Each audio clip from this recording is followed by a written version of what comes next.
जो हिंदुस्तान के व्यवसाय को किस तरह से बढ़ावा मिले और किस तरह गवर्नमेंट के साथ एंगेजमेंट हो, और अब जो माहौल एक बना हुआ है ग्रोथ का और डेवलपमेंट का, इसमें हम अपना पूरा योगदान किस तरह से दे सकते हैं, वो हम निरंतर जुड़े रहते हैं। जिस तरह से कंज्यूमर मार्केट की ग्रोथ हो रही है, जिस तरह से कंपनियां नए नए कंज्यूमर्स के पास जाना चाह रही हैं, उसमें डायरेक्ट सेलिंग का एक बहुत बड़ा हाथ है। और हमने भी इस इमर्जिंग सेक्टर में एक बहुत दिलचस्पी हमें लगी और इसमें हमने एंटर किया। हमारे विचार में जो काफ़ी चैलेंजेस हैं इस सेक्टर के अंदर, अभाव है एक clear definition of multi level marketing का। तो फिक्की की ये एक सुझाव रहा है कि एक सेपरेट रेगुलेटर होना चाहिए डायरेक्ट सेलिंग इंडस्ट्री के लिए, नहीं तो कई इसमें डायरेक्ट सेलिंग के रास्ते में बहुत बाधाएं आती हैं। कॉर्पोरेट अफेयर्स में भी काफ़ी इसके ऊपर चर्चा हुई थी, क्योंकि दूसरे कानून जो हैं वो डायरेक्ट सेलिंग के ऊपर लागू हो जाते हैं।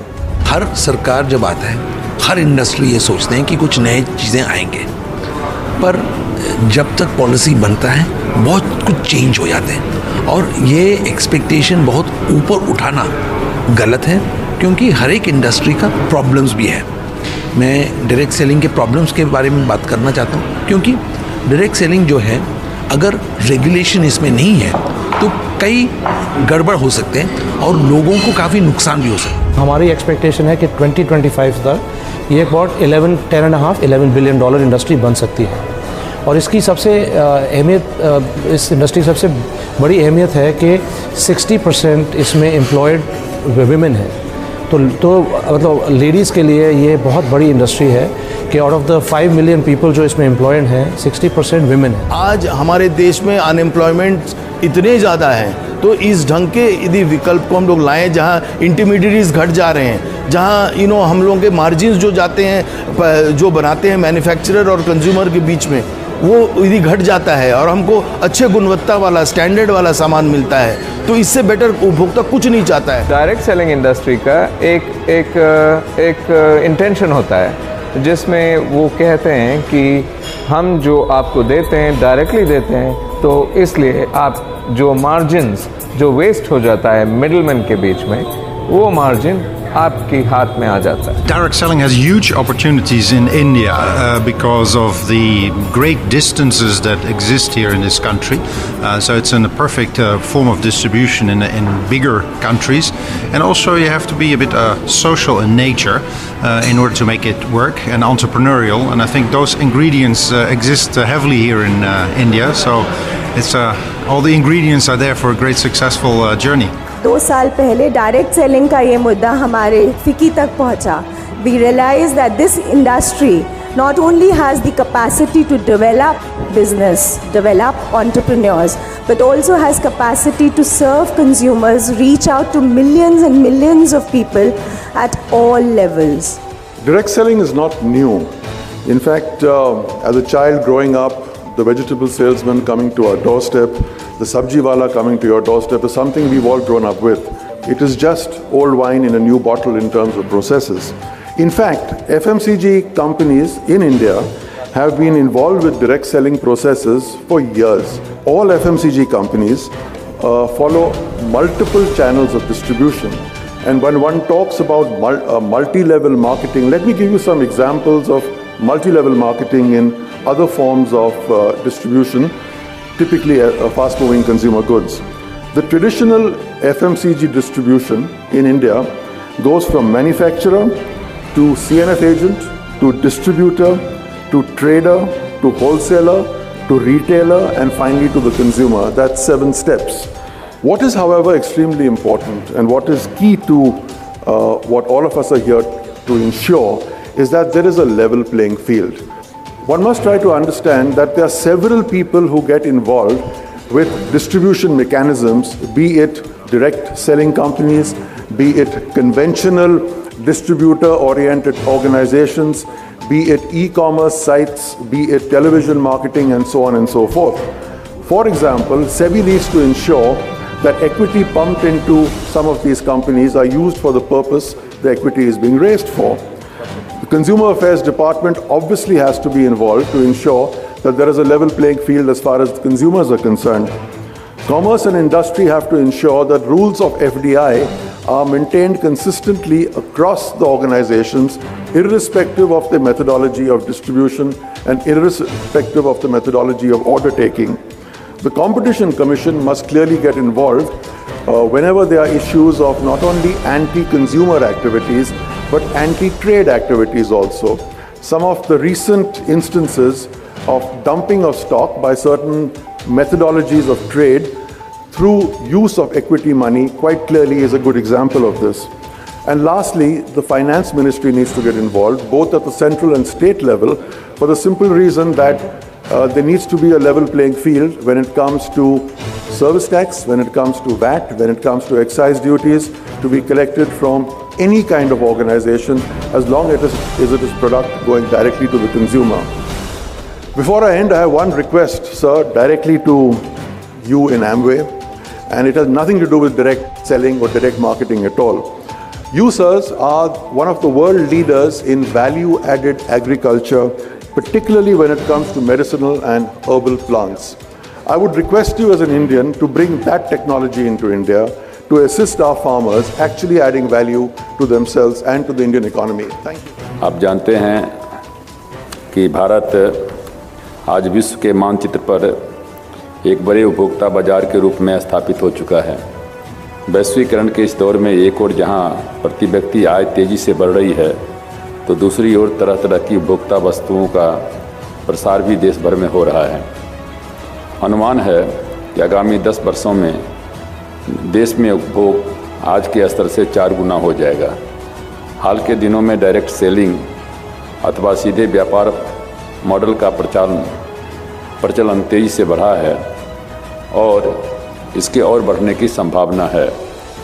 मैं जानता हूं कि ऐसी कंपनियां जैसे एमवे, ओरिफ्लेम, एवन आदि ने देश में इस तरह के डायरेक्ट सेलिंग के नेटवर्क स्थापित किए हैं।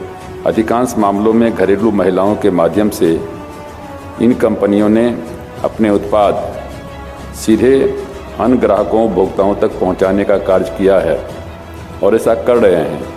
मैं मानता हूं कि डायरेक्ट सेलिंग का तरीका जनता के बीच लोकप्रिय हो चुका है और कंज्यूमर्स इस बात से प्रसन्न होता है कि इंटरनेशनल कंपनियों द्वारा विदेश में बनी वस्तुएं उन्हें घर बैठे उचित दर पर मिल जाता है।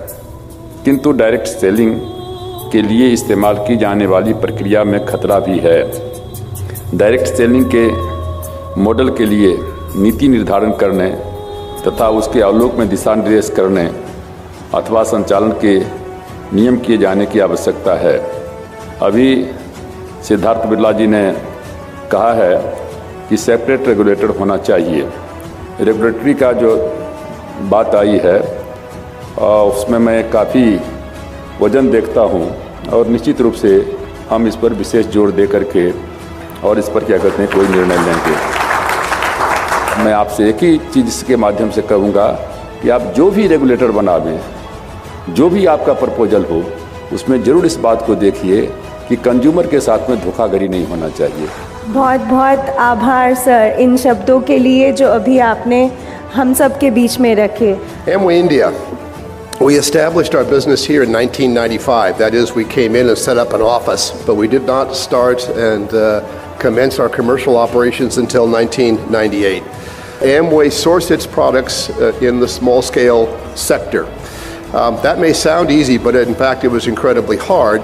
You would appreciate when you're talking about high quality products with high levels of technology and formulations, it requires a very serious manufacturing competence to make those. Our commitment to Make in India is incredibly strong. We are just today setting up a 600 crore manufacturing facility. This is just an artist's impression of it here. This is being done in the state of Tamil Nadu. And we will commission this plant early next year, and it will be actually fully finished in approximately October of next year, but it'll actually start making products for some of our categories in February. The other thing, of course, all direct selling companies do, including Amway, is we offer a business opportunity. So half of our business is our high quality products, but the other half is how we distribute our products.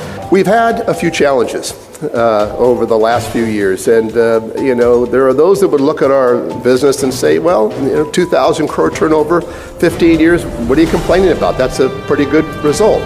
And we don't discount that. At the same time, we think we could have been 3 times that size had perhaps some of the issues we've had to deal with not been there. First and foremost, in our view, there is a lack of definitional and operational clarity regarding the business of direct selling. I just have a few remarks to make. The position that we had earlier taken in the Department of Consumer Affairs with regard to direct selling was that whatever was necessary could be administered under the Price Chits and Money Circulation Schemes Banning Act. That was a view that was held for some years, though more recently the need for setting up a regulator, what specifically the regulator's responsibilities would be and what was there to regulate, which is currently not being regulated. What was there to regulate which could not be dealt with under the Consumer Protection Act. Executive Director of the European Direct Selling Association. That's a bit of a particular organization. It's not like a national direct selling association. Our sole purpose of being is to interact with the regulator in Brussels mainly as capital of the European Union. So we have a lot of experience in European regulation of the direct selling sector. So just to give you a brief overview first of how Europe looks like in terms of direct selling. Just to refresh your minds, 28 countries, member states now of the European Union, 505 million inhabitants, and the capital, as I said, kind of capital is Brussels. Now then, if you look at the regulation of our sector, it is very well regulated. It's heavily regulated. And on one side, we're not so happy with it as an industry, heavily regulated. But on the other side, we're also happy with it because it gives a kind of structure in the market, gives confidence to both authorities but also to consumers. So despite the fact that there is a strong regulation, we welcome it. I would be very happy to see consumers complain more to our ombudsman because it actually gives confidence in the market, gives confidence that consumers can complain and that it can find a resolution if they have a problem. So many opportunities for Indians and Americans and other foreign businesses. Right now, relations between the United States and India are at a very positive inflection point. Lots of activity with a new government and very high-level engagement on a number of levels between the United States and the Indian government and our businesses. What's really important in our efforts at promoting trade and investment, in our commercial diplomacy with the Indian government, this sector, direct selling, fast-moving consumer goods, is so broad. It has huge opportunities for the growing middle class in India. इन्होंने regulator की बात कही है, उस पर भी हम लोग विचार करेंगे कि जो वर्तमान अभी व्यवस्था है वो सही है या रेगुलेटर लाने की आवश्यकता है। रेगुलेटर आएगा तो उसका क्या काम होगा, कैसे